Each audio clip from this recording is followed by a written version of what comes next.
வணக்கம் நண்பர்களே, welcome back to epic life. நான் உங்கள் வெற்றி கூட்டாளி. பள்ளிக்கூடம் சொல்லித்தராத பணத்தின் பாடங்கள் அப்படிங்கிற இந்த புத்தகத்தில் இருக்கக்கூடிய பாடங்களை எல்லாம் நம்ம தொடர்ச்சியாக ஒவ்வொரு வீடியோ பகுதியின் மூலமாக நம்ம பார்த்துட்டு வந்துட்டு இருந்தோம்.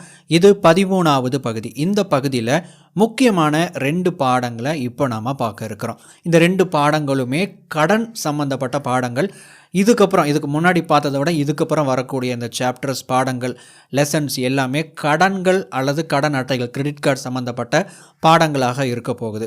இப்போது லெசன் 29, டெட் இஸ் பேட். கடன் அப்படிங்கிறது மோசமானது, கடன் அப்படிங்கிறது கெட்டது.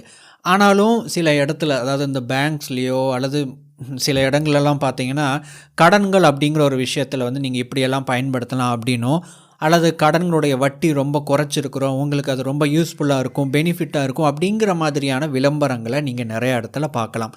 இதை பார்க்கும்போது பரவாயில்லையே, இதை நம்ம யூஸ் பண்ணலாமே, அல்லது இது பெனிஃபிஷியலாக இருக்கும் போல் இருக்குது அப்படின்னு நீங்கள் நினச்சிங்கன்னா அது தவறு.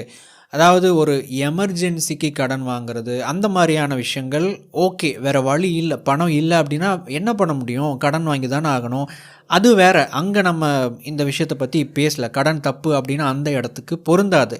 ஆனால் ஜென்ரலாக நம்ம லைஃப்பை வாழ்கிறதுக்கு, ரன் பண்ணுறதுக்கு, அல்லது நமக்கு தேவையான பொருட்களை வாங்கிறதுக்கு என்ன பண்ணுவோம் அப்படின்னா, கடன் அப்படிங்கிற ஒரு விஷயம் நல்லது அப்படிங்கிற மாதிரியான ஒரு கருத்தை வந்து கொண்டுட்டு வர்றாங்க. யார்? இந்த கடன் கொடுக்கக்கூடிய நிறைய நிறுவனங்கள், இன்க்ளூடிங் பேங்க்ஸ் அப்படிங்கிறது. இந்த இடத்துல நீங்கள் ஒரு விஷயத்தை நல்லா கவனிக்கணும். அவங்களுடைய பிஸ்னஸ் அப்படிங்கிறது மேக்ஸிமம் எதில் ரன் ஆகுது அப்படின்னா கடன் கொடுப்பதன் மூலமாகத்தான் ரன் ஆகுது. கடன் கொடுத்து நீங்கள் கொடுக்குற வட்டியை வாங்கி தான் அவங்க வந்து சம்பாதிக்கிறாங்க. அதன் மூலமாக தான் நிறைய விஷயங்கள் ரன் ஆகிட்டுருக்கு. அதாவது இந்த கடன் கொடுக்குற நிறுவனங்கள் எல்லாமே. ஸோ அப்போது நீங்கள் ரொம்ப எச்சரிக்கையாக இருக்கணும். தேவையில்லாத கடன்களில் நீங்கள் மாட்டிக்கொள்ளக்கூடாது. தேவையில்லாத கடன் எப்போவுமே வந்து தவறானது, அது வந்து மோசமானது. அதுதான் இந்த பாடம் சொல்கிறது. கடன் அப்படிங்கிறது 100% தப்பு, வாங்கக்கூடாது அப்படின்னு சொல்ல முடியாது, ப்ராக்டிக்கலி பாசிபிள் இல்லை. தேவையில்லாத கடன்கள் எப்போவுமே தப்பு அப்படிங்கிறது தான் இந்த பாடம் சொல்கிற முக்கியமான விஷயம். இப்போது அடுத்த பாடத்தை பார்க்கலாம். Lesson 30, if you are in debt get rid of it quickly. நீங்கள் கடனில் இருந்தீங்க அப்படின்னா உடனடியாக நீங்கள் வெளியே வரணும்.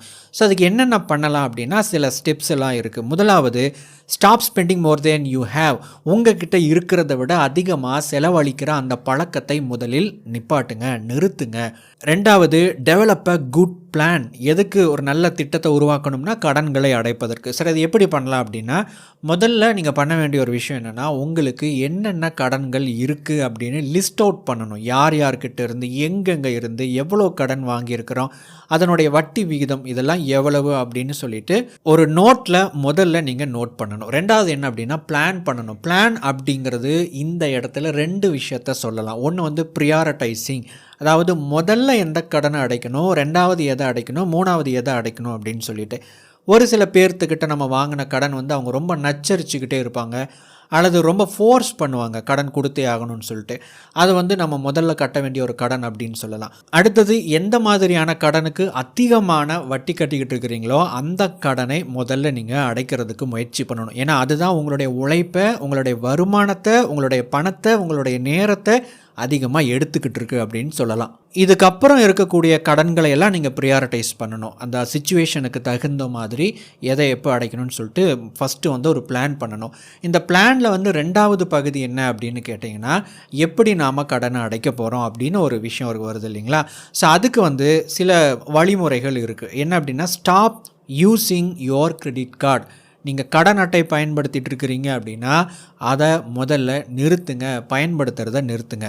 எந்த ஒரு கடன் அட்டை, கிரெடிட் கார்டு உங்களுக்கு ரொம்ப குறைந்த வட்டி விகிதம் கொடுக்குறாங்களோ அந்த ஒரு கிரெடிட் கார்டை மட்டும், அதாவது ஒரே ஒரு கார்டை மட்டும் வச்சுக்கோங்க. எதற்காக அப்படின்னா, நம்மளுடைய எமர்ஜென்சி தேவைக்காக, ஏதாவது ஒரு அவசர தேவை, பணத்தேவை வரும்போது அந்த கிரெடிட் கார்டை பயன்படுத்திக்கலாம் அப்படிங்கிற அந்த ஒரு தேவைக்காக மட்டும் கிரெடிட் கார்டை பயன்படுத்துங்க. இப்போது இந்த ஜென்ரலான வழிமுறைகளை தாண்டி, அந்த ஐடியாஸை தாண்டி எப்படி எக்ஸாக்டாக ஒரு பிளானை உருவாக்குறது அப்படிங்கிறத யாருமே உங்களுக்கு சொல்லிக் கொடுக்க முடியாது. நீங்களே தான் உங்களுக்கு நீங்களே ஒரு பிளான் பண்ணிக்கணும், திட்டம் போட்டுக்கணும். ஏன்னா உங்களுடைய வாழ்க்கை எப்படி இருக்குது, நீங்கள் எப்படி செலவு பண்ணுறீங்க, உங்களுடைய வரவு செலவு எப்படி இருக்குது, உங்களுடைய அந்த பணத்தை கையாளுற அந்த பழக்கம் எப்படி இருக்குது, எவ்வளோ கடன் இருக்குது அப்படிங்கிறது ஒவ்வொருத்தருக்கும் மாறுபடும் இல்லைங்களா? ஸோ அதனால் எல்லாமே ஒரு ஜென்ரல் ஐடியாவில் கொண்டுட்டு வர முடியாது. எந்த ஒரு புத்தகமும் அதை உங்களுக்கு வந்து சொல்லித்தரவும் முடியாது. ஸோ அதை ஒரு ஜென்ரல் ஐடியாவை எடுத்துக்கிட்டு நீங்கள் பிளான் பண்ணுங்கள். எப்படி நம்ம கடன் அடைக்க போகிறோம், கடன் அடைக்கிறதுக்கு என்ன தேவை, எந்த அளவுக்கு பணத்தை மிச்சப்படுத்தலாம்னு சொல்லிட்டு உட்காந்து முதல்ல ஒரு திட்டம் போடுங்க. நீங்கள் ரொம்ப சீரியஸாக திட்டம் போடுறீங்க அப்படின்னாவே உங்கள் கடனை அடைக்கிறதுக்கான முதல் படியில் நீங்கள் சக்ஸஸ் அடைஞ்சிட்டீங்க அப்படின்னு அர்த்தம். நண்பர்களே, தொடர்ச்சியாக இந்த புத்தகத்தில் இருக்கக்கூடிய ஒவ்வொரு கருத்துக்களை நாம் பார்க்க இருக்கிறோம். தொடர்ச்சியாக எபிக் லைஃப் சேனலோடு இணைந்திருங்கள். அடுத்த வீடியோ பதிவில் இந்த புத்தகத்தில் இருக்கக்கூடிய அடுத்தடுத்த பாடங்களை நாம் பார்க்க இருக்கிறோம். அடுத்த வீடியோ பகுதியில் சந்திக்கலாம். தேங்க்ஸ் ஃபார் வாட்சிங்.